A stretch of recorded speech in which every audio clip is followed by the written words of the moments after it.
বেলঘড়িয়ায় গুলি চলল। গুলিবিদ্ধ তৃণমূলের শ্রমিক সংগঠনের নেতা। দুষ্কৃতী হামলার মাঝে পড়ে যায় গুলিবিদ্ধ একজন যুবক। ডাক্তার দেখাতে এসেছিলেন তিনি।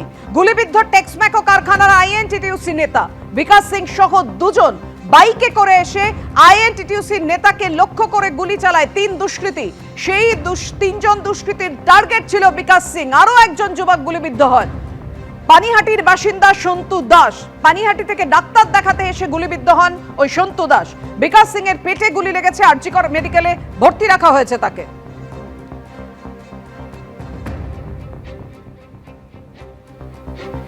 ভর সন্ধ্যায় শুট আউট বেলঘড়িয়া থানার উত্তর বাসুদেবপুর 4 নম্বর রেলগেট এলাকায়। আমরা এই মুহূর্তে রয়েছি ঘটনাস্থলে। গতকাল রাত 8:45 নাগাদ এখানে শুট আউটের ঘটনা ঘটে। এই সেই চায়ের দোকান এবং চায়ের দোকানের সামনে তৃণমূল নেতা বিকাশ সিং তিনি দাঁড়িয়েছিলেন এবং তার সঙ্গে তার সহযোগীরা ছিল। এবং পানিহাটি থেকে সন্তু দাস এক যুবক তার স্ত্রীকে নিয়ে চিকিৎসকের কাছে এসেছিলেন এবং চায়ের দোকানে দাঁড়িয়ে চা খাচ্ছিলেন।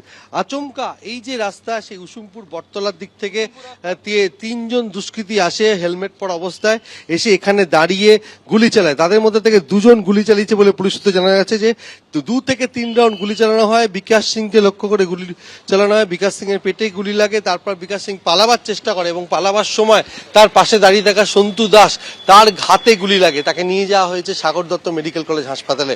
বিকাশ সিংকে প্রথমে বেলঘড়িয়ার বেসরকারি হাসপাতাল, তারপরে নিয়ে যাওয়া হয়েছে আরজিকর মেডিকেল কলেজ হাসপাতাল এবং তার অবস্থা যথেষ্ট আশঙ্কাজনক। আমরা যেখানে দাঁড়িয়ে আছি উত্তর বাসুদেবপুর, এখানেই লাগোয়া এলাকায় হচ্ছে টেক্সম্যাকো কারখানা এবং এই টেক্সম্যাকো কারখানার আইএনটিটিউসির জেনারেল সেক্রেটারি ছিলেন বিকাশ সিং। আর এই বিকাশ সিং এর সঙ্গে দীর্ঘদিন ধরে বিবাদ চলছিল।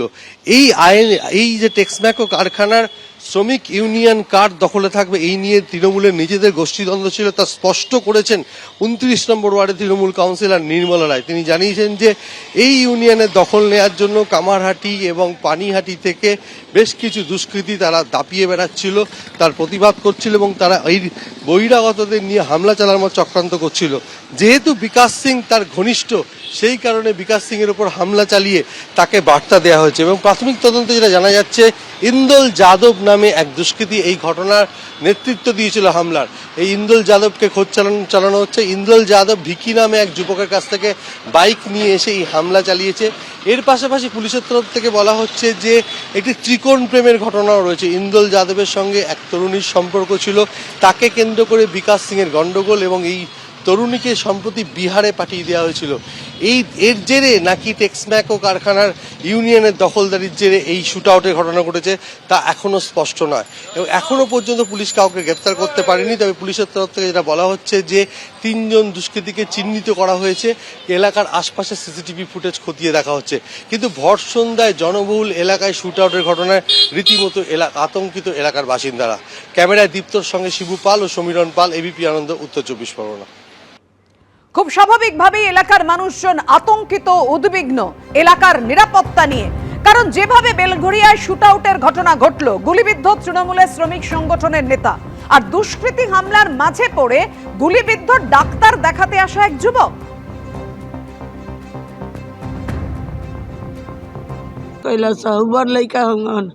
সন্ধ্যাবেলা ডিউটি গেছিল? হ্যাঁ, খাট মারে গিয়েছিল 6:30টার সময়। চা খাচ্ছিল ওখানে? হ্যাঁ, 4 নম্বর চায় খাইছিল। কে গুলি মারলো? আমি তো জানি না, আমি তো ঘরে ছিল। কারোর সাথে গন্ডগোল ছিল না, ও তো निर्मला संगे থাকতো।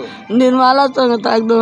पहले तो बीच में झमेला मेला हुआ, उतना गंडगोल ছিল ना, उससे गंडगोल नहीं था।